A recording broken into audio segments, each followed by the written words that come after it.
Donc toute la première partie s'est faite par une très forte chaleur. Il y avait des chameaux aussi, il y avait tout ça. Donc c'était vraiment plutôt aux alentours de 30 à 40 degrés.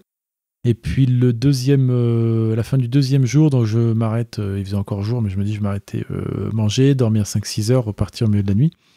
Et quand je me relève à 3 heures du matin, il y avait une tempête de neige avec un vent à l'horizontale.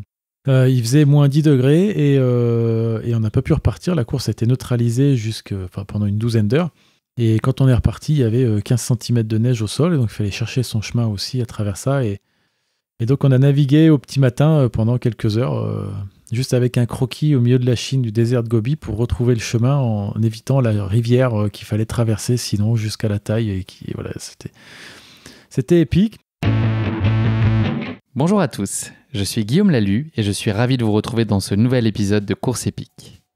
Pour commencer, un rapide mais très sincère merci à tous pour vos encouragements et vos retours enthousiastes sur les derniers épisodes du podcast. Si vous avez envie de soutenir Course épique, les 3 meilleures choses à faire, vous abonner sur les différentes plateformes de streaming, noter et rédiger un avis sur Apple Podcasts, et enfin en parler largement autour de vous sur les réseaux sociaux ou dans la vraie vie.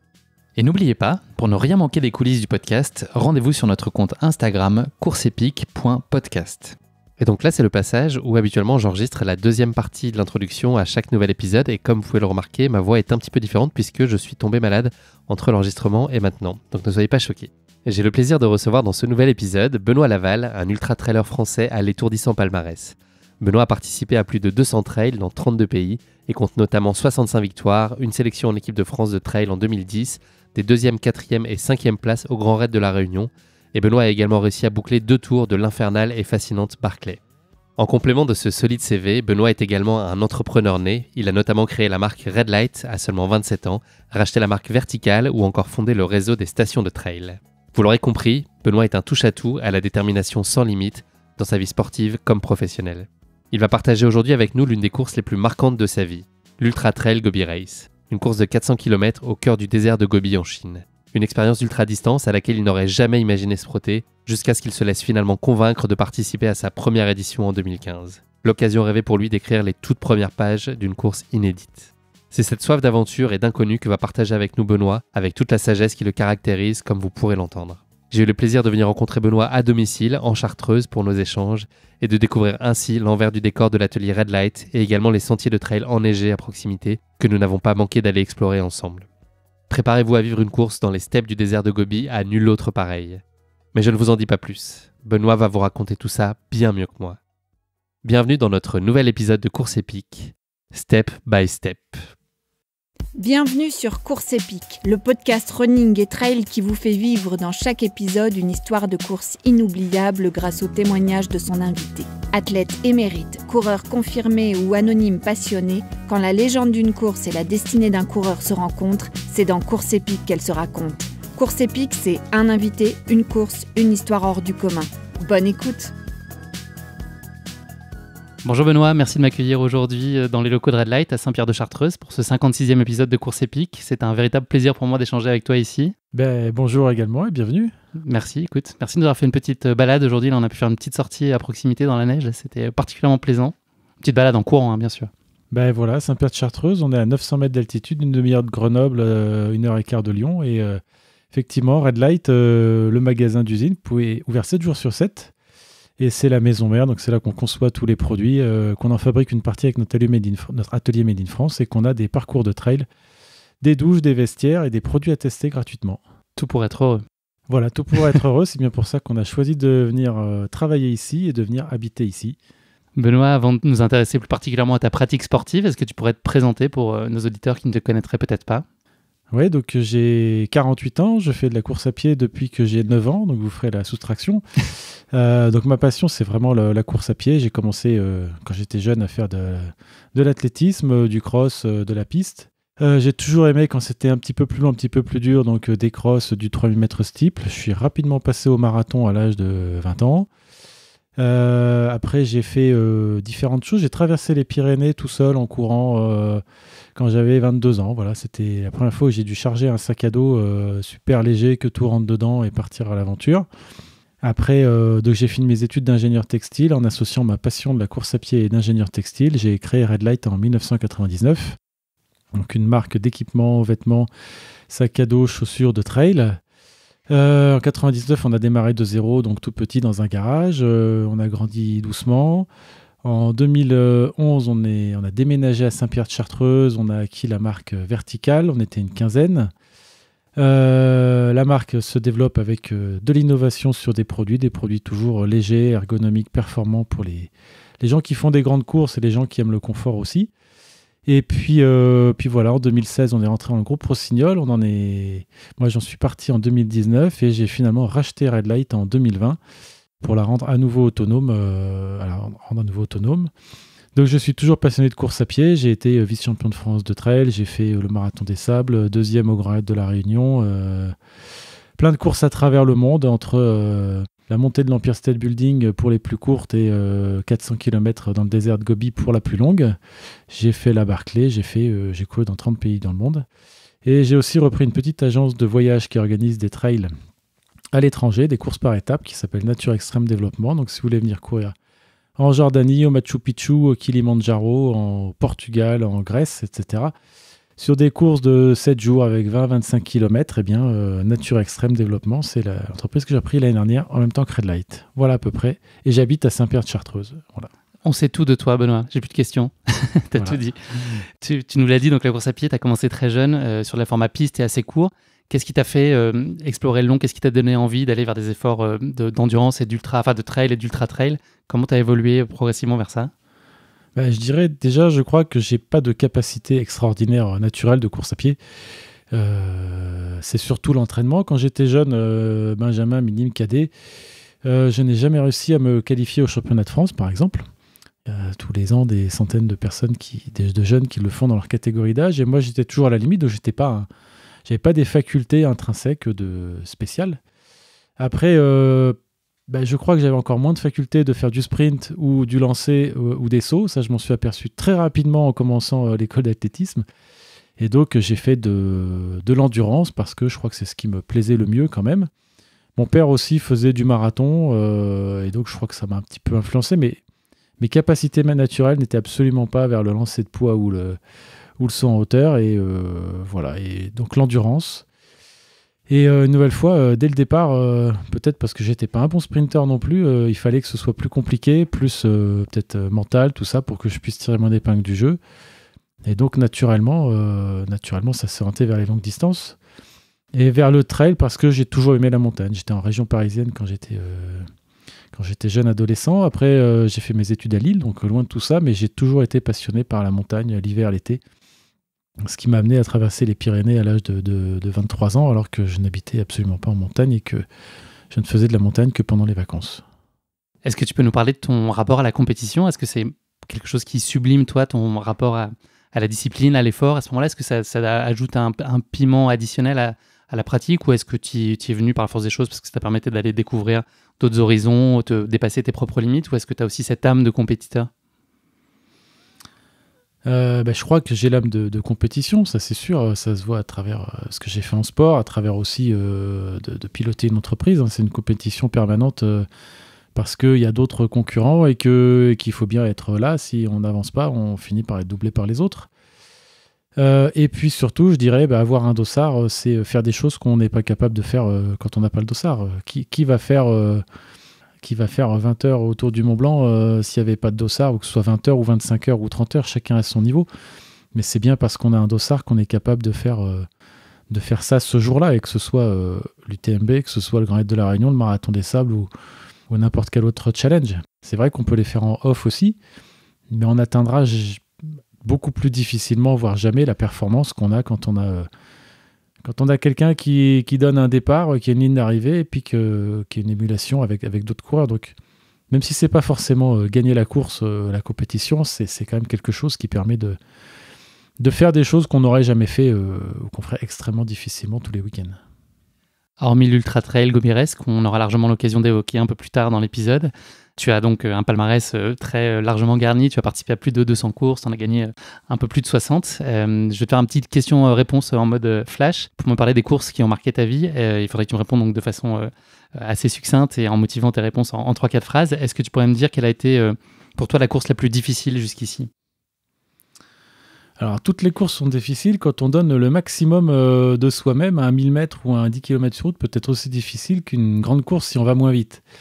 Mais je dirais l'Ultra Trail de Gobi a été une bonne course très difficile où sur 4 jours, il y a le temps d'aller au fond de soi-même et au fond physiquement et d'arriver vraiment épuisé. Ta course la plus étonnante, inattendue? La montée de l'Empire State Building, ça c'était quand même particulièrement étonnant. On démarre. Combien de marches? Il y a, je ne dis pas de bêtises, 1500 marches. Et puis on part dans une ligne de départ. On est 200 coureurs sur une ligne de départ qui doit faire 15 mètres de large pour passer une porte de service d'1 mètre de large au bout de 20 mètres. Et donc c'est assez particulier. Et puis après, c'est un tout petit escalier en aller-retour jusqu'en haut. Il fait chaud, c'est oppressant. Et c'est évidemment à bloc, parce que ça dure les meilleures 10 minutes 30. J'ai dû en mettre 11 minutes 30, quelque chose comme ça. Donc c'est vraiment à bloc tout du long. T'as le droit à l'ascenseur pour redescendre ou pas? On redescend par l'ascenseur, exactement. La course où rien ne s'est passé comme prévu, où toi, tu as connu peut-être une défaillance très inattendue? Ah, mais ça, il y en a eu beaucoup des courses où il s'est passé rien comme prévu. Et aussi bien des bonnes courses que des mauvaises courses, d'ailleurs. C'est pas forcément négatif. Pas forcément négatif. Quand j'ai fait deuxième du Grand Raid de la Réunion, je voulais partir tranquillement, ne surtout pas être devant, prendre le temps, parce que je sortais de 2 abandons, parce que j'avais été me cramer. Et puis finalement, au bout de 3 km, eh bien, j'étais échappé avec un autre et on a fait la course en tête dès le 2e kilomètre. Voilà, donc des fois ça se passe bien et puis des fois où c'est la cata. Il y a plein de courses. Les courses dans le monde entier, tu en as fait un certain nombre. Est-ce qu'il y en a une qui est selon toi la plus éblouissante, ou ce qui t'en a mis particulièrement plein les yeux, qui aujourd'hui reste un souvenir que tu chéris particulièrement tellement ça a été spectaculaire à vivre? Je reviens exactement sur le Grand Raid de la Réunion, alors, que je viens de citer, mais pour moi c'est la plus belle course du monde. Il y a des paysages fantastiques et variés entre le volcan, l'aspect un peu jungle, des parties prairies, des single tracks fantastiques, et puis une ambiance extraordinaire avec des milliers de coureurs et des milliers de personnes qui encouragent sur le bord, sur une île où il fait bon vivre et bon boire après, bon boire et bon manger avant et après la course. Voilà. La course que tu n'oublieras jamais, si tu devais en raconter une à tes arrière-petits-enfants là, dans quelques années, la première par laquelle tu commences? Alors ça c'est difficile. Je pourrais parler de la Barclay. La course réputée la plus difficile du monde, où il arrive que des déconvenus et que des frustrations. Voilà. Merci beaucoup pour toutes ces réponses, Benoît. Au-delà de l'exercice physique qui te pousse dans tes retranchements, évidemment par définition sur ces formats d'ultra, est-ce que derrière tout ça, tu cherches aussi à te mettre à l'épreuve mentalement, à aller explorer l'inexploré? Est-ce que c'est ça la quête finalement qui est la tienne dans l'ultra aussi, au-delà du dépassement physique? D'aller dans ces zones Alors aller l'inexploré, je n'ai jamais été explorer des déserts ou l'Amazonie ou des régions inexplorées, mais il est en toi. Mais voilà, on cherche quand même à se découvrir soi-même et donc à voir jusqu'où on est capable d'aller. Et puis quand on prend un petit peu plus d'âge, à voir aussi jusqu'où on peut encore aller. Et effectivement, il y a tellement de formats de course, de paysages et de façons de courir qu'il y a toujours plein de choses à découvrir. Petite pause autodiagnostic. Est-ce que tu pourrais nous parler de ce que tu considères aujourd'hui tes points forts et puis les zones d'amélioration d'un point de vue à la fois physique et mental? Qu'est-ce que tu penses savoir bien faire, et puis les choses sur lesquelles c'est peut-être un peu plus compliqué, où ça demande un peu plus de boulot? La gestion de l'endurance et la gestion d'une course, c'est vrai que ça je pense l'avoir bien acquis avec l'expérience, avec le nombre de courses que j'ai fait. Quelque chose où j'ai eu du mal par contre toujours, c'est un petit peu sur le sommeil. Il y a des coureurs qui sont capables de courir 3 jours d'affilée ou 4 jours sans dormir. J'en ai croisé. Moi, c'est quelque chose qui me pèsera un petit peu plus dès la 2e nuit. Et c'est quelque chose que je ne sais pas bien maîtriser, le sommeil. Et que tu peux travailler ou que tu as envie de travailler, ou c'est une question d'aptitude ou de tempérament? Je ne sais pas, mais en tout cas, non, je ne le travaille pas. Même pour préparer une course, je ne travaille pas le sommeil. Ça pourrait se faire, mais... Non, je prends pour un point faible et puis c'est comme ça. Point d'optimisation, point d'amélioration. Voilà. Tu nous l'as raconté, donc tu as créé Red Light à 27 ans. Est-ce que tu avais cette fibre entrepreneuriale depuis toujours? Est-ce que tu as eu toujours ça dans le sang, d'entreprendre, de faire des choses? Oui, relativement. Après, entreprendre, il faut avoir un projet, il faut avoir des produits, quelque chose à vendre. Entreprendre pour entreprendre, ça veut rien dire, mais effectivement, quand j'étais étudiant, j'étais président du bureau des élèves, j'étais dans une grosse association et j'ai toujours aimé entreprendre différentes choses dans la vie. différents projets, ce qui m'a aussi amené à organiser des courses.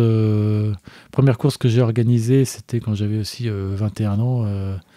Un premier trail, en fait, qui s'appelait un cross à l'époque, mais aujourd'hui on appellerait ça un trail. Donc cet aspect organisation, monter un projet, construire, créer, c'est ce qui me plaît dans l'entrepreneuriat. Ouais.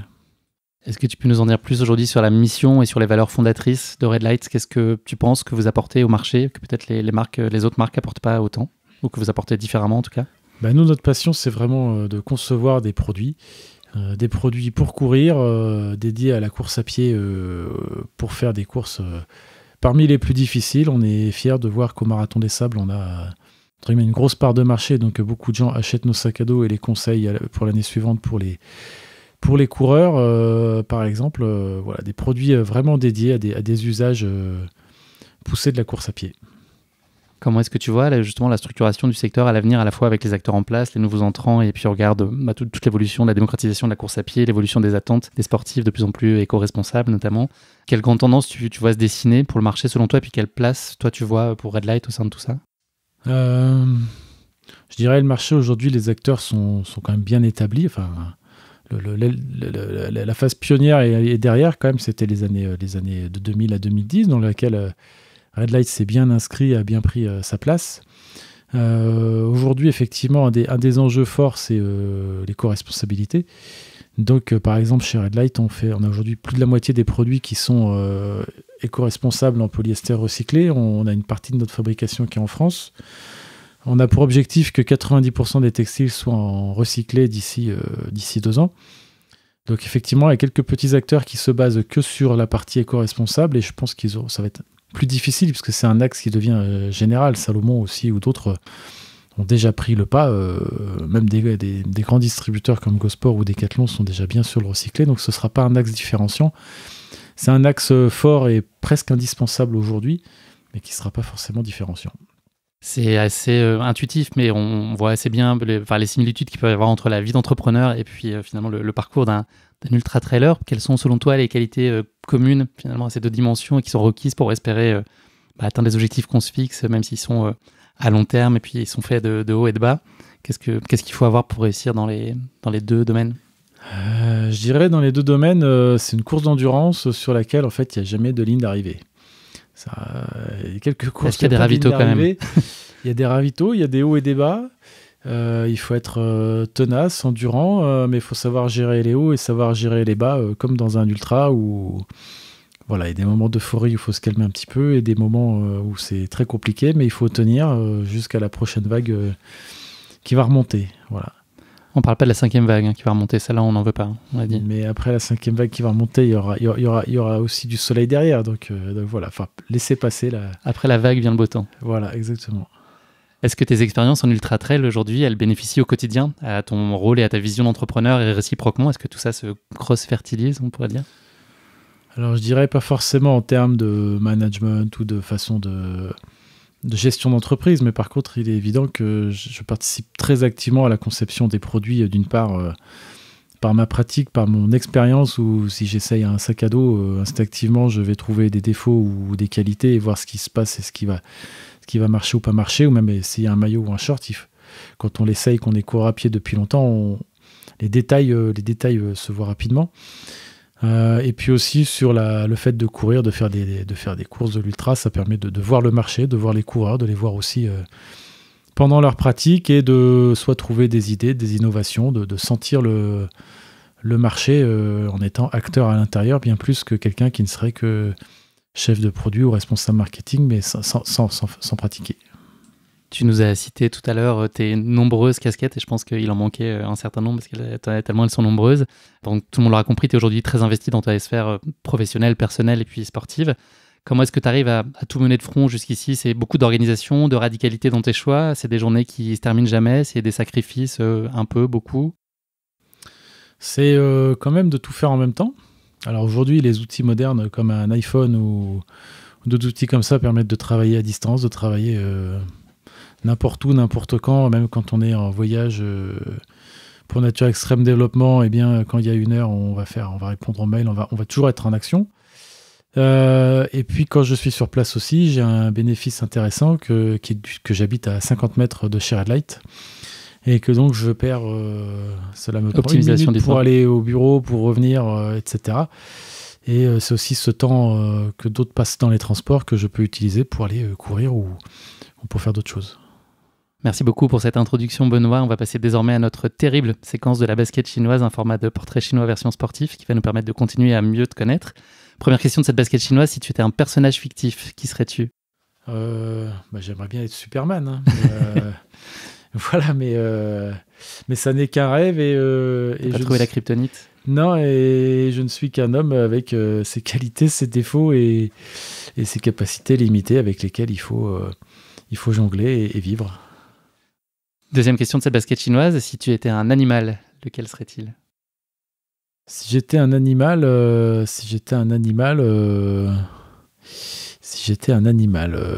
sais pas, un singe. Un singe, c'est malin. Ça sait s'adapter, ça sait monter aux arbres et passer d'une branche à l'autre. Et je crois que c'est un petit peu ça aussi. Faut savoir être agile, évoluer et changer d'arbre quand il faut, changer de chemin et voilà, s'adapter dans la vie au fil du temps et de plus en plus aujourd'hui, d'autant plus aujourd'hui, dans le monde où on vit, où on n'est jamais sûr de ce qui sera l'année prochaine, ou voire le mois prochain, voire la semaine prochaine, tout évolue tellement vite. Donc il y a des chances qu'on te voit prendre des bananes sur les ravitaillements. Et ben voilà, c'est peut-être à force d'avoir mangé les bananes, je sais pas qui est l'œuf ou de la poule, voilà. Benoît ou la banane, on ne sait pas qui est en premier. Dernière question de cette basket chinoise, est-ce qu'il y a un sportif ou une sportive qui a une source d'inspiration particulière pour toi ? Alors je dirais Alain Mimoun. Alors voilà, pour reprendre, c'est quelqu'un qui a fait plusieurs médailles olympiques sur 5000 mètres, sur 10 000 mètres, qui a gagné énormément de courses, qui était un champion français des années 40-50 très fort et qui a fini par être champion olympique pour son premier marathon. Et pour l'anecdote, il vient du même village que mes parents en Corrèze, de Buja. Et j'ai eu la chance de le croiser plusieurs fois dans des vestiaires d'un stade de course à pied et d'une piste d'athlétisme à Buja. Et voilà, c'était quelqu'un de simple et qui a réussi par l'entraînement, par sa volonté et qui a fini par devenir champion olympique à sa dernière Olympiade sur son premier marathon. Donc aussi un exemple de persévérance, voilà.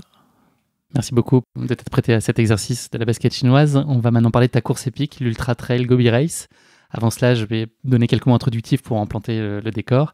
Comme son nom semble l'indiquer, cette course se tient donc dans la partie chinoise du désert de Gobi. Ce parcours de 400 km non-stop en fait la plus grande et la plus longue course de trail en Chine et l'une des plus longues au monde. La première édition à laquelle tu as pris part, Benoît, s'est tenue en septembre 2015. Premier événement d'ultra-distance en Chine, la course se déroule sur la route de la soie dans un désert avec 80% du parcours dans des zones inhabitées, dans l'une des régions les plus arides au monde. Se lancer sur cette Gobi Race, c'est la certitude d'avoir à lutter contre des vents très puissants, puisque les vents les plus forts en Chine ont été enregistrés là-bas, et de devoir s'adapter à ces changements de température extrêmes. La plus basse température enregistrée a été de moins 29 degrés et la plus haute a été de 42 degrés, donc ça fait une amplitude assez importante évidemment.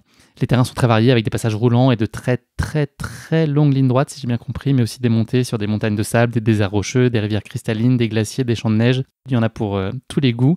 On l'aura compris, donc les terrains sont très variés. Comme tu ne manqueras pas de nous le dire, ils sont aussi, je pense, étourdissants et tu t'en as mis plein les yeux. Seules 10 bases de vie agrémentent les 400 km du parcours. Ces bases de vie sont autant d'occasions rêvées pour faire une petite pause, se changer, manger, se réchauffer. Je pense qu'il y en a besoin la nuit et puis aussi se reposer. Et enfin, la course se veut très intime puisqu'elle est limitée à 50 coureurs afin de préserver sa qualité d'organisation et puis son esprit d'aventure. Je pense que c'est aussi ça que tu vas chercher dans ce type de course. Donc on l'a compris, c'est un bien joli morceau de 400 km qui s'est offert à toi il y a maintenant 6 ans et aux dizaines de participants qui étaient à tes côtés. Avant de parler plus particulièrement de ta Gobi Race, l'heure est venue de te frotter à notre rubrique La question qui pique de course épique. C'est une question gentiment piège que je pose à chacun de mes invités. Ne t'inquiète pas, ça va être simple, tu vas t'en sortir haut la main. C'est un peu déconnant, donc c'est de la culture G soft, on va dire. Nous l'avons dit, donc ta course épique va t'amener à évoluer pendant 400 km dans le désert de Gobi.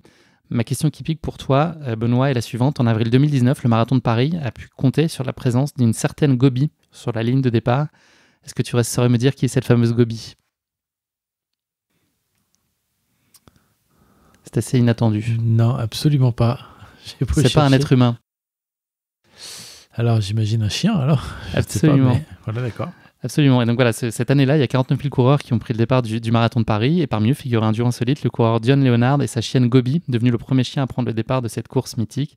Un honneur bien mérité pour l'animal dont l'histoire a fait le tour du monde. Pour te revenir un petit peu en arrière, c'est en juin 2016 que Dion Leonard a fait la rencontre de la petite femelle alors qu'il réalisait la Gobi March. Donc c'est pas la course précisément que tu as faite, mais c'est quand même un ultra trail de 250 km en plein désert de Gobi qui est dans sa partie mongole cette fois.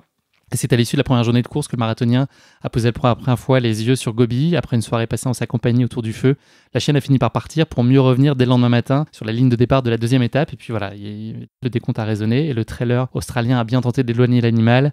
Mais elle en avait décidé autrement et donc elle l'a suivi comme ça pendant plusieurs étapes. Dion l'a ensuite confié à l'organisation parce qu'elle ne pouvait pas non plus faire 250 km de course. Ils se sont retrouvés après et puis voilà, il a fait toutes les démarches pour l'adopter et la ramener à la maison. Et donc voilà, il a même écrit un bouquin donc, sur Gobi. Si cette histoire vous passionne et que vous avez envie de lire 200 pages sur le sujet, vous pouvez le faire voilà, pour vos longues soirées d'hiver. Vous en saurez plus en tout cas sur cette histoire et donc de Gobi qui a été le premier chien à prendre le départ d'un marathon. Elle n'a fait que 10 km, ça c'est ce que dit pas la petite histoire. Mais voilà, elle était malheureusement blessée à ce moment-là. Allez, trêve de plaisanterie. J'espère que tu n'es pas une humeur de chien après cette question qui pique, que tu ne m'en voudras pas. On va passer à ton Ultra Trail Gobi Race 2015. Pour commencer, est-ce que tu peux nous expliquer comment s'est présentée à toi l'opportunité de participer à cette Ultra Trail Gobi Race, puisque c'était une première édition. Comment est-ce que tu en as entendu parler? Et puis, je crois que tu n'as pas été enchanté tout de suite par l'idée, puisque ce n'était pas forcément ton projet d'aller sur ce type de distance que tu n'avais jamais essayé jusqu'alors. Comment est-ce que tout ça s'est présenté à toi? Pour reprendre très rapidement dans ma façon d'avoir fait du sport, j'ai commencé par l'ultra. Dans 98-99, j'ai fait 6 fois le Grand Raid de la Réunion. J'ai tenté d'autres courses. J'ai fait aussi le Libyan Challenge qui faisait plus de 200 km et d'autres courses que j'ai oubliées. et puis après, j'ai plutôt raccourci les distances vers 2008, 2009, 2010 à faire du trail plus classique quand j'étais vice-champion de France. Et je dirais j'avais fait une croix dans ma tête sur l'ultra. Qui était, c'est pas que j'en étais dégoûté, mais je pense avoir fait un petit peu le tour et être fatigué de ces efforts vraiment très difficiles. Et puis, lors d'un salon en Chine pour Red Light, un journaliste que je connaissais un peu est venu me parler de cette nouvelle course de 400 km. Donc, je lui ai dit non, mais moi, c'est fini l'ultra, moi, ça me plaît plus. J'arrête, compte pas sur moi. Et puis il m'a relancé une fois, 2 fois, et puis finalement, je crois que le fait que ce soit une première et que ce soit vraiment extraordinaire m'a inspiré à aller découvrir autre chose. Et finalement, j'ai dit oui, j'ai fait partie des 50 premiers coureurs. Et c'est vrai que le fait que ce soit une première était vraiment extraordinaire. Une course, une première, on n'a pas de photo, on n'a pas de récit, on n'a rien pour se raccrocher. Et donc, c'est vraiment une découverte. La carte, par exemple, l'itinéraire, la seule chose qu'on avait avant pour se raccrocher, ça faisait une petite photo satellite qui faisait 10 cm par 5 cm. Et dessus, il y avait donc le parcours. Donc, on essaye de zoomer au maximum et de s'imaginer à quoi ça va ressembler. Et bien sûr, c'est impossible. Et donc, on découvre tout au fur et à mesure, surtout dans un pays comme la Chine, au fin fond de la Chine, où c'est évidemment très différent de ce qu'on connaît. Donc toi, tu connaissais pas le désert de Gobi, tu n'avais pas eu l'occasion d'aller là-bas, ça a été aussi une découverte du terrain au-delà de la course, tu connaissais pas du tout l'environnement dans lequel vous alliez être amené à évoluer. Non, donc on s'imagine le désert comme le Sahara, et en fait, il y avait qu'une dizaine de kilomètres de dunes, le reste c'était plutôt de la grande steppe, du désert, enfin désertique, mais de la grande steppe. Et finalement, pour l'anecdote, les dunes sont arrivées tout à la fin, et au ravitaillement précédent, vu qu'on n'avait pas vu de dunes jusque-là, pour m'alléger, j'ai quitté mes mini-guêtres. Bon choix. Et au moment d'arriver dans les dunes, je n'avais plus mes mini-guêtres dans les grandes dunes de sable. Et évidemment, je l'ai amèrement regretté, mais voilà. Donc en fait, il n'y avait que 10 km de sable, et le reste, c'était de la grande steppe magnifique. Voilà. Nous l'avons dit, la course réunit seulement 50 coureurs. Est-ce que c'était un critère déterminant pour toi, au-delà du dépaysement qu'impose le cadre d'une telle course? Est-ce que tu es aussi en quête de ce type d'expérience particulièrement intime? Tu viens aussi chercher ça? C'était un peu un hasard à ce moment-là, mais effectivement, aujourd'hui, si je dois rechercher des courses, ce sera plus des aventures intimes comme ça qui permettent de... Enfin, qui ont ça. Mais j'ai rien contre les grandes courses aussi. Je fais des grandes courses avec des milliers de coureurs et c'est tout aussi passionnant. C'est juste que c'est différent. Mais se retrouver à courir tout seul est aussi une expérience grisante. Voilà. Est-ce que tu as le souvenir d'avoir mis en place une préparation spécifique pour cette Gobi Race? Comment est-ce qu'on se prépare pour un 400 km dans le désert ou dans les steppes? Non, j'avais rien préparé spécifique et de toute façon, il ne faut pas de rythme, il n'y a pas d'allure de course ou de choses comme ça. Donc Donc non, j'y suis allé juste sur l'entraînement de l'année, l'entraînement habituel, en disant que j'irais découvrir. Voilà. Et dans quel état d'esprit et disposition physique tu te sens à l'issue de cette phase de préparation, en tout cas de cette phase préliminaire, quand tu arrives sur place? Est-ce que tu as l'impression que tu es plutôt bien armé ou est-ce qu'il y a un peu d'incertitude sur ta capacité à y arriver? Il y a un peu d'incertitude parce que j'avais quand même 2 tendinites au genou, au tendon rotulien, que j'avais déjà depuis 2 ans et que je continue d'avoir. Donc voilà, donc ça va, ça vient, mais il y a toujours un peu cette gêne. Donc quand on s'engage sur 400 km, on ne sait jamais si ça va passer.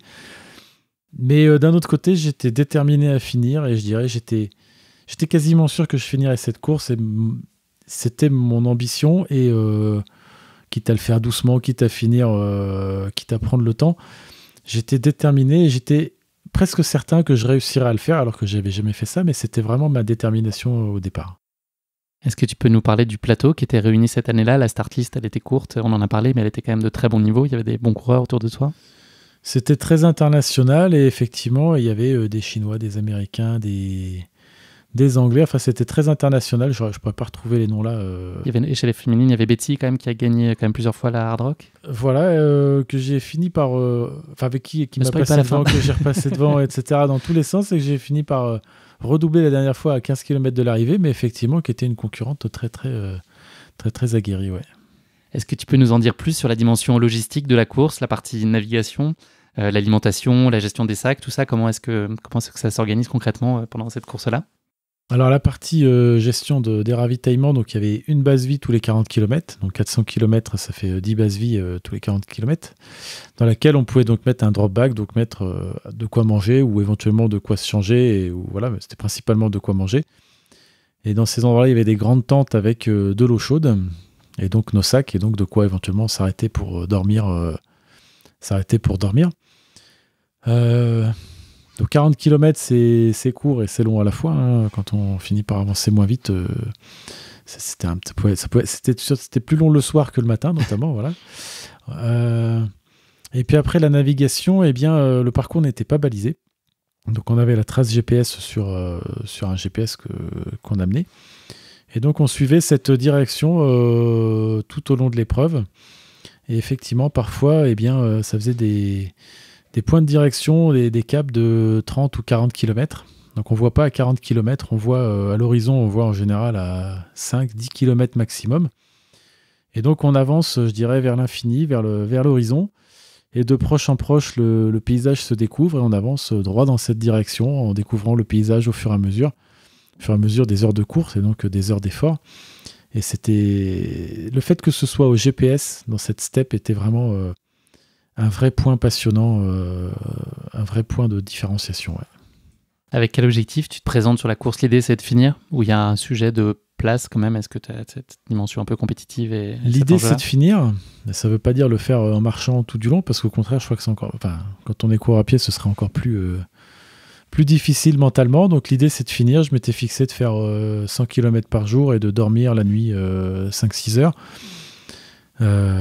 Par rapport au problème de sommeil dont j'ai parlé tout à l'heure, de ne pas le faire en non-stop.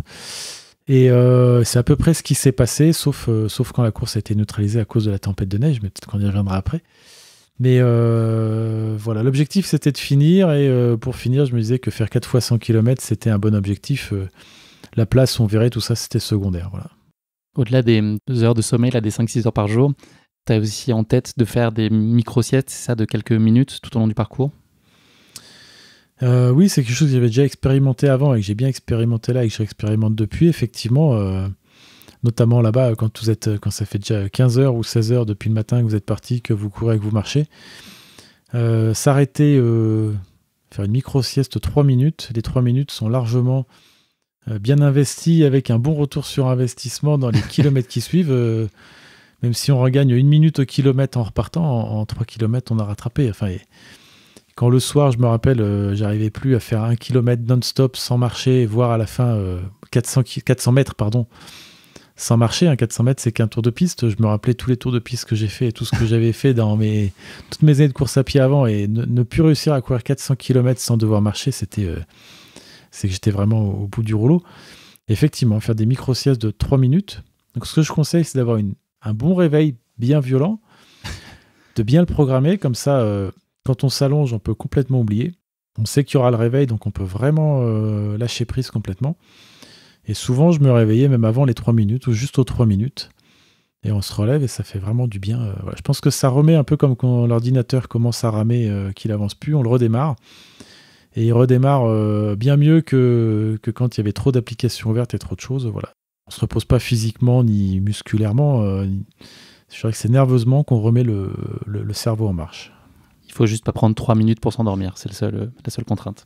Non, mais quand on en est au bout de 300 km, on n'est pas 3 trop secondes minutes à suffisent. s'endormir. Voilà, ouais. Est-ce que tu appréhendes les conditions météo et l'amplitude thermique qui est très importante et qui est à prévoir sur la course? Alors, j'appréhendais un petit peu, mais on ne sait jamais bien. Puis c'est comme partout, ça dépend des jours, ça dépend des saisons. Donc toute la première partie, c'est faite par une très forte chaleur. Il y avait des chameaux aussi, il y avait tout ça. Donc c'était vraiment plutôt autour de 30 à 40 degrés. Une chaleur très forte. Et puis la fin du deuxième jour, donc je m'arrête, il faisait encore jour, mais je me dis je m'arrêtais manger, dormir 5-6 heures, repartir au milieu de la nuit. Et quand je me relève à 3 heures du matin, il y avait une tempête de neige avec un vent à l'horizontale. Il faisait moins 10 degrés et on n'a pas pu repartir. La course a été neutralisée pendant une douzaine d'heures, le temps que la tempête se calme. Et quand on est reparti, il y avait 15 cm de neige au sol, et donc il fallait chercher son chemin aussi à travers ça. Et l'organisation nous avait conseillé aussi on avait le choix à pas plus prendre l'itinéraire qui était sur le GPS, mais à faire à la navigation avec un croquis en passant derrière la montagne, au nord, à droite, tout ça. Et c'était une bonne expérience avec un Américain, avec Brian Powell, qui tient un blog aussi très célèbre, Ironfar, aux États-Unis.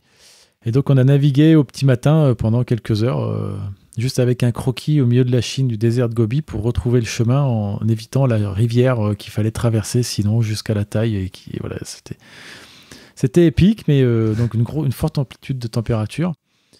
Après, on pensait arriver en montagne pour passer un col qui faisait 4500 mètres d'altitude. En fait, c'était une grande ligne droite. Enfin, disons que c'était extrêmement varié comme expérience. Qu'est-ce que tu t'attends à vivre avec cette Gobi Race? À vivre quelque chose que je ne connaissais pas, à la fois sur l'effort, la distance, et donc sur moi-même, et puis sur des paysages que je ne pouvais absolument pas imaginer, à part chercher sur Internet et voir des dunes de sable, alors qu'en fait, on verra presque pas.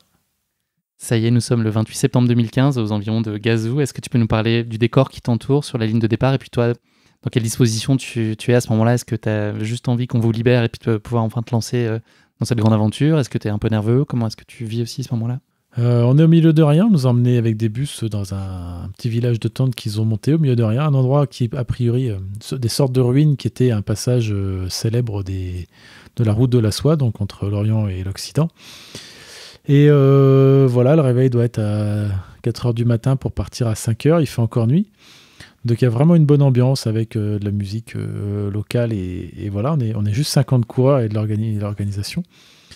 Et je dirais, non, je suis pas stressé. Heureusement, il y a le temps pour stresser après.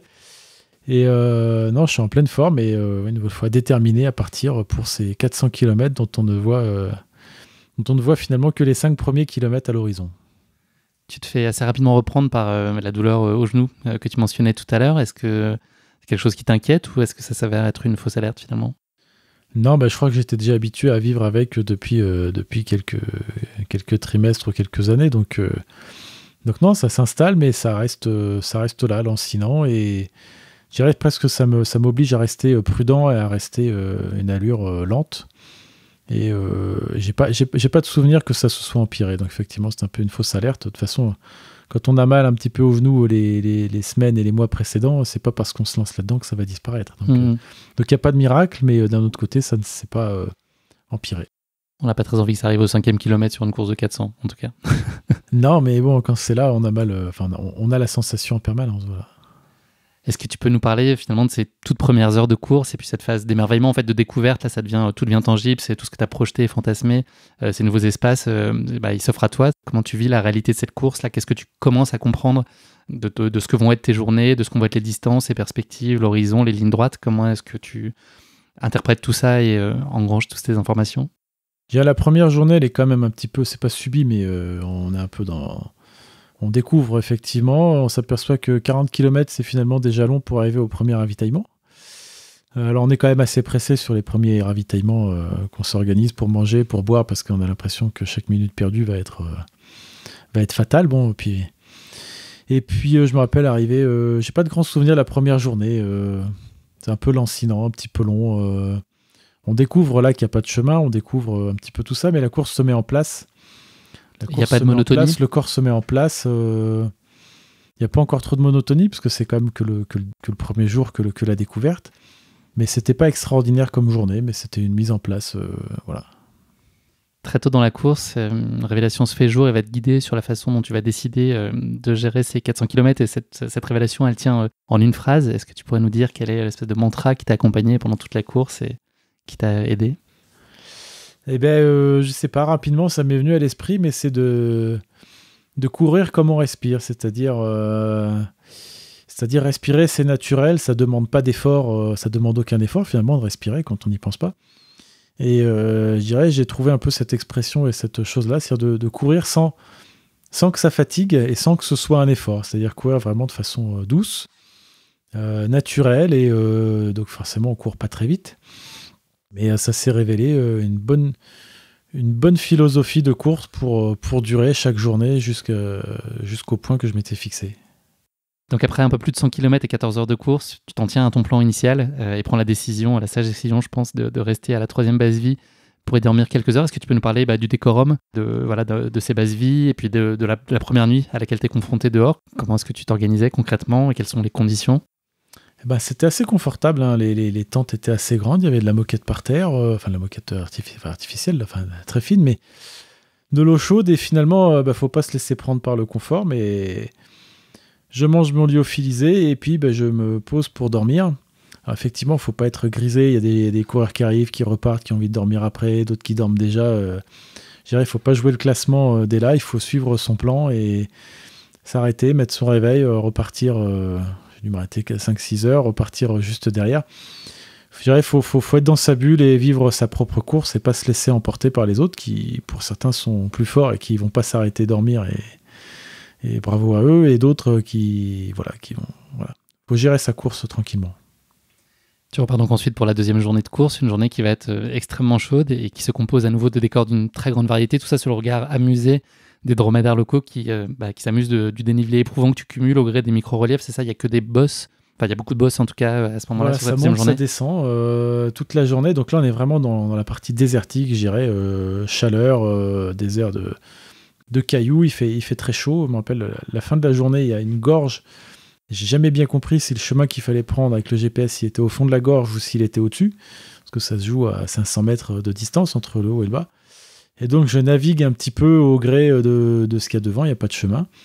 Heureusement, je réussis à me sortir de tout ça et arriver après une longue journée, éprouvante journée, au point que je m'étais fixé pour dormir. Voilà.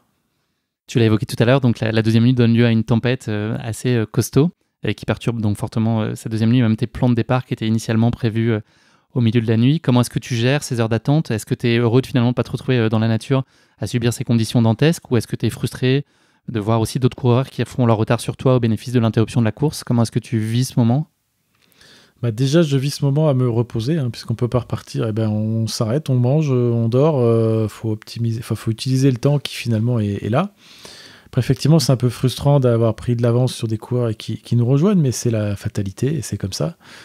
Donc, il faut optimiser. De toute façon, la solution de sortir en pleine nuit par cette tempête, c'est absolument inimaginable. Une nouvelle fois, on est au GPS et il n'y a pas de chemin. Donc, ça aurait été impossible de suivre son itinéraire, voire dangereux. Donc, ça fait partie de la course et ça fait partie des contrastes de la course qui sont mémorables.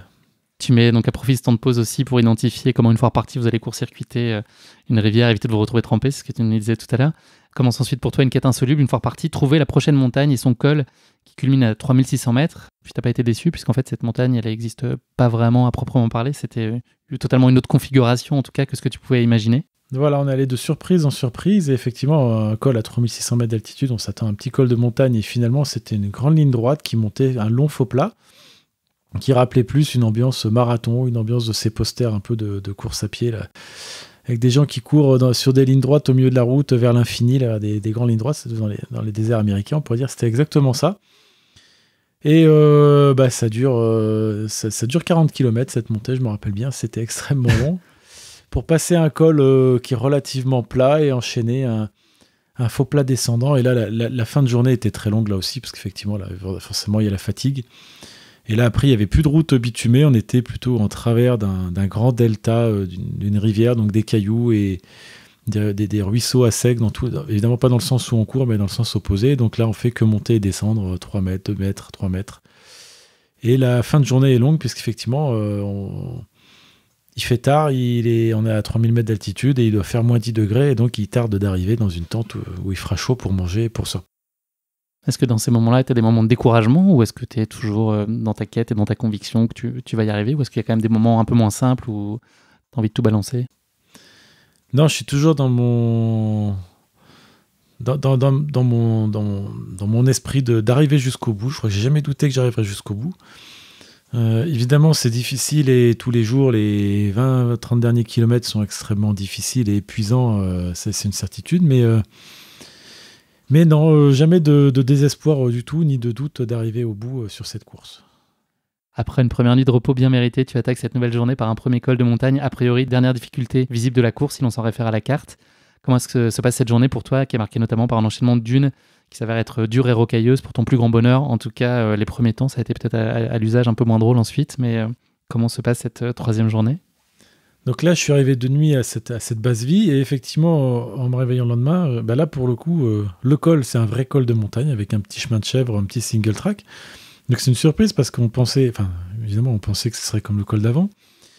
Après une belle journée, effectivement, variée. Où tu es seul tout le temps ou est-ce que non, là, je cours presque toujours seul. Il y a 3 personnes qui vont me doubler dans la journée et puis je vais peut-être les redoubler eux-mêmes, mais ça fait pas beaucoup dans toute la journée. Et on navigue dans ces dunes un peu figées par le sable dur. Et donc on navigue, on s'imagine trouver le meilleur itinéraire, on s'imagine le paysage d'après, puis il est différent. Et effectivement, ce soir-là, c'est là où on court vraiment vers la finie, dans cette steppe tout droit. Il y a des petits bosquets, mais on court vraiment. Alors c'est long, c'est là où je fais aussi beaucoup de micro-siestes et où ça n'en finit pas, mais c'est plaisant, grisant de courir ainsi droit dans la nature. Ça fait déjà, c'est le 3e jour, à la fin de la 3e journée, donc on a commencé à devenir bien philosophe, à avoir refait le tour de la question de pourquoi on court et pour essayer de se sortir l'esprit de quand on courait, quand on avait 10 ans, 15 ans, toutes les compétitions qu'on a pu faire et tous ces tours de stade qu'on a pu faire, et puis finalement on n'arrive pas à courir 400 mètres d'affilée. Et puis le temps passe, et puis on finit par arriver enfin au point qu'on s'est fixé pour faire une pause. Tu conclus cette journée à 22h en arrivant à la base vie numéro 9, située au kilomètre 345, donc tu touches presque au but à une échelle de 400 km en tout cas. Tu envisages alors de poursuivre sur ta lancée pour boucler la course. Quelle décision tu vas prendre? Est-ce que ça va être stop ou encore? Et puis, est-ce qu'il est possible d'avoir quand même de garder de la lucidité, d'avoir une décision qui soit éclairée à ces moments-là, après autant de temps dehors, autant de temps de course? Est-ce qu'on est encore en capacité de prendre la bonne décision? En tout cas, j'ai pris la décision de m'arrêter, de faire une grande pause quand même, et je pense que c'était le bon choix. C'était le bon choix parce que j'étais quand même déjà épuisé. Je pense que j'avais même presque un petit peu de fièvre et j'étais vraiment fatigué. Les pieds commençaient à être usés aussi et la machine usée. Et à la fois faire des micro-siestes permettre de repartir après et à la fois faire une pause de 5-6 heures finalement. Si je reprends après en connaissant les pilotes de la course, certes je les ai perdus et j'étais à une bonne place et 4-5 coureurs m'ont doublé, mais finalement j'aurais fini par les redoubler avant la fin. Donc c'était une bonne solution. Aussi le fait de dormir ces 5-6 heures m'a permis, chaque nuit, d'autres coureurs faisaient le choix de courir jusqu'à l'épuisement et de dormir 1 heure par-ci, 1 heure par-là. On a passé notre temps à se doubler, à se redoubler. Moi, ce que j'en constate, c'est que j'ai plutôt passé des bonnes journées où les 3/4 de la journée se passaient bien en étant lucide. Et forcément, la fin de journée était plus dure. Eux, j'ai l'impression qu'ils étaient dans le dur tout le temps, toujours entre 2 siestes et 2 comas, et qu'ils étaient quand même toujours... ils ont moins savouré, je pense, l'effort, toujours être dans la difficulté du sommeil. Et j'ai mieux géré cet aspect-là, je crois, au final. Voilà. En tout cas, avec mes capacités. Tu prends le départ un peu avant l'aube, donc pour ce qui sera ta dernière journée de course. Tu retrouves des paysages de boue séchés, divertissants les premières minutes et finalement éreintants. Tu vis donc un moment de solitude dont tu nous as parlé tout à l'heure en te demandant pourquoi tu as laissé tes guêtres prématurément puisque tu t'es trouvé dans des dunes. C'était le seul moment de la course où tu en avais besoin. Au-delà de ces moments-là, tu connais un final quand même qui est étourdissant où tu retrouves, je sais pas, des ressources particulières mentales et physiques pour imprimer un rythme assez soutenu et te tirer un peu la bourre avec quelques amis concurrents qui étaient autour de toi. Donc c'est des derniers instants de course que tu vis, que tu savoures, on pourrait dire. La dernière journée était extrêmement dure en fait. C'est-à-dire que toute la partie où on pensait que ce serait roulant et qu'on allait voir l'arrivée, un peu comme la veille, une grosse surprise, on a traversé des champs qui devaient être de la boue à une certaine époque de l'année, et où d'ailleurs des dromadaires ou des animaux, puis ils sont partis, et toute la boue est restée avec toutes ces traces d'animaux, et c'était un champ de mine, c'était impossible de courir, et ça dure des kilomètres et des kilomètres, on n'en voit pas la fin, et tous les coureurs étaient absolument, enfin, je dirais excédés sur le coup, mais c'est un des endroits les plus difficiles que j'ai fait techniquement. Tu peux courir ou tu es obligé de marcher? Eh ben, on marche, et puis en plus on a les pieds qui ont déjà fait 350 km, donc forcément bien usés. Et on maudit toute la terre, parce que là, on doit être à 3 ou 4 km/h, et forcément, c'est extrêmement long. Et puis, effectivement, les 20 derniers, j'ai retrouvé de l'énergie, et je suis passé de la 10e place à la 5e place, vraiment en rattrapant tous ceux qui m'avaient doublé, peut-être pendant la dernière nuit, ou pendant ces temps d'errement sur ce terrain difficile où j'ai maudit toute la terre. Et effectivement, je finis à une bonne vitesse, épuisé. Je fais des micro-siestes, même si je les redouble. C'est un peu la bataille entre le sommeil et tout ça, mais je finis quand même presque en pleine forme, enfin épuisé, mais en pleine forme mentale en tout cas. Tu conclus donc ces 400 km à une fabuleuse 5e place après 107 heures d'effort, en grimpant 4 à 4 les marches qui te séparent de la ligne d'arrivée. Qu'est-ce que tu as ressenti au moment de franchir cette ligne tant attendue? Une grande satisfaction ou déjà un très grand vide? Ou un peu les deux? Non, une grande satisfaction. C'est vrai que c'est un aboutissement. Ça fait 4 jours qu'on attend ça. On est content d'avoir réussi à le faire, d'être finalement en bon état quand même. Non, puis la satisfaction de finir 400 km, c'est pas tous les jours qu'on va le faire, et dans tous ces paysages formidables, toutes ces péripéties entre les tempêtes de neige, ce parcours très difficile sur la fin, et puis on s'est bien tiré la bourre avec des coureurs comme Betsy ou comme d'autres à se redoubler. On fait la course contre soi-même, mais à la fois le fait d'avoir un dossard permet de se sublimer et d'aller au bout de ses forces. Pour parler très brièvement des résultats de la course, donc elle a été remportée par le chinois Zhao Ziyu qui a remporté en moins de 93 heures. Au total, 18 coureurs sur les 40 qui ont pris le départ ont réussi à rallier l'arrivée. Et donc Betsy s'est imposée chez les femmes et a terminé 8e au scratch, 1h30 après toi. On va revenir à toi. Est-ce que tu peux nous dire a posteriori qu'est-ce qui t'a paru le plus difficile à gérer sur cette course-là? J'ai bien géré l'alimentation, plus quand on court doucement, quand on court comme on respire, pour ainsi dire, on peut bien digérer, j'ai aucun problème d'alimentation, on a le temps de boire, de manger bien comme il faut, de bien digérer. Le sommeil, je l'ai relativement bien géré, une nouvelle fois, en étant peut-être prudent et gourmand de sommeil, d'autres auraient pris peut-être plus de risques. Non, ça s'est bien passé et j'ai rien à regretter. Voilà, j'avais prévu, je m'étais dit 4 jours. Donc 4 jours, ça fait 96 heures. Finalement, j'en fais 107, mais la course a été arrêtée une dizaine d'heures. Donc finalement, je fais le compte de ce que j'avais prévu et en, je pense, faisant la meilleure place possible. J'aurais peut-être pu gratter 1 ou 2 places si tout avait été différent. Mais voilà, en tout cas, j'en suis absolument ravi. Et après, je me suis longtemps posé la question de refaire cette course ou pas. Et finalement, je ne l'ai pas refaite. Si j'en refais une, il faudra que je refasse d'autres paysages, une autre course, mais il me manquera cette première et cette sublimation de découvrir les paysages pour faire un tel effort, je dirais. Est-ce qu'il est indispensable de se connaître parfaitement pour imaginer finir une telle course? Est-ce que tu aurais pu faire cette course-là 15 ans avant avec ton niveau d'expérience de l'époque? Ou est-ce qu'il y a quand même un truc de connaissance de soi psychologiquement, de ses limites, et faire les choix éclairés, plein de sagesse qui étaient finalement des calculs sur le long terme, en fait, de ne pas céder à la panique ou faire des choix précipités? Est-ce que tout ça, c'est faisable quand on commence sa carrière de coureur, ou est-ce que ça requiert quand même d'avoir un bon bagage? C'est sûr, quand je l'ai fait, j'ai bénéficié de mon expérience, de mes bonnes expériences et de mes mauvaises expériences, mais non, mais je crois qu'il faut, celui qui a envie de se lancer là-dessus dès le départ, il ne faut pas hésiter. Moi, j'ai commencé mon premier trail, c'était le défi de Loisan, qui faisait 200 km en 6 jours avec 12 mm de dénivelé. La plus longue distance que j'ai fait, c'était un marathon avant. Quand je me suis lancé sur une course de ski de fond, j'ai fait la Transjurassienne qui faisait 76 km. J'avais fait 50 km de ski de fond dans ma vie. J'ai fait une course de ski alpinisme, c'était la Pyramenta pour commencer.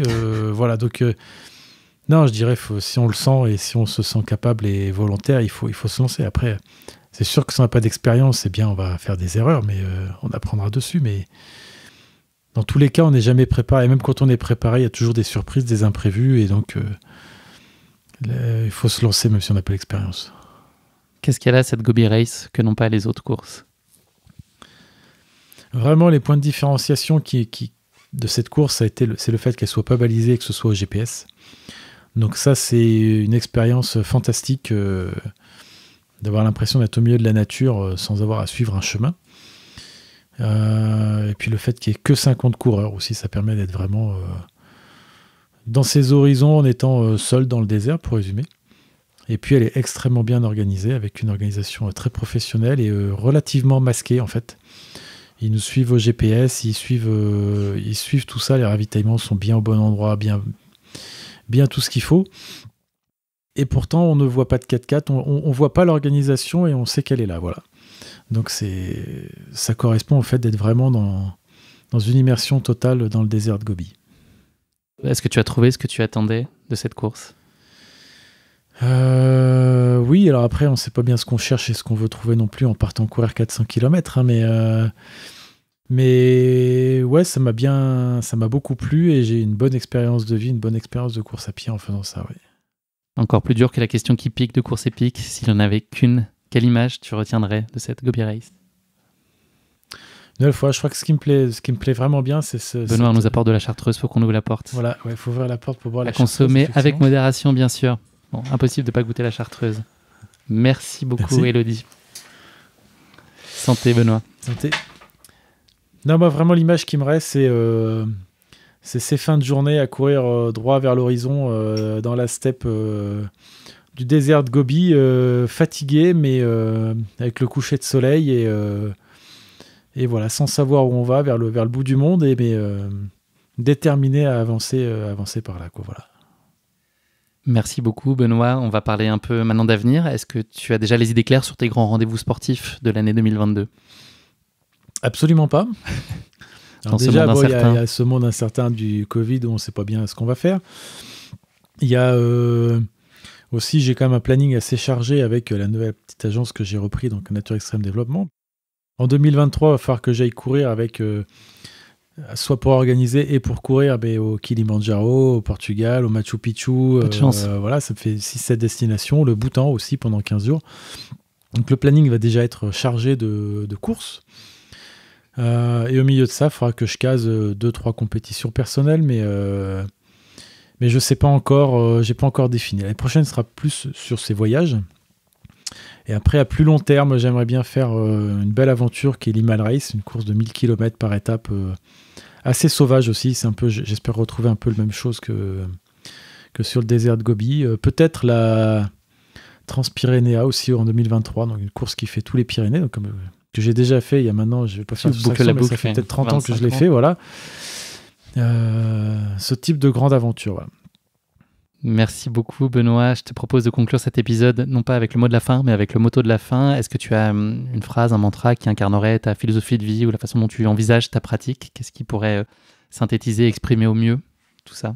Oui, alors j'ai toujours du mal à la dire dans le bon ordre, mais ce n'est pas parce que les choses sont difficiles que l'on n'ose pas, mais c'est parce que l'on n'ose pas que les choses sont difficiles. J'ai réussi à le sortir du premier coup. Mais bravo, c'était avant la chartreuse. C'est un petit peu ça, voilà, il faut oser, il ne faut pas s'arrêter aux apparences de difficultés, et puis en se lançant, on trouve un chemin, ou si c'est pas le bon, on fait demi-tour, on en trouve un autre, mais une fois qu'on l'a fait, c'est comme faire 400 km, une fois qu'on a osé les faire, finalement, c'était pas si difficile, puisqu'on a réussi, sans être un extraterrestre, à faire ce type de choses.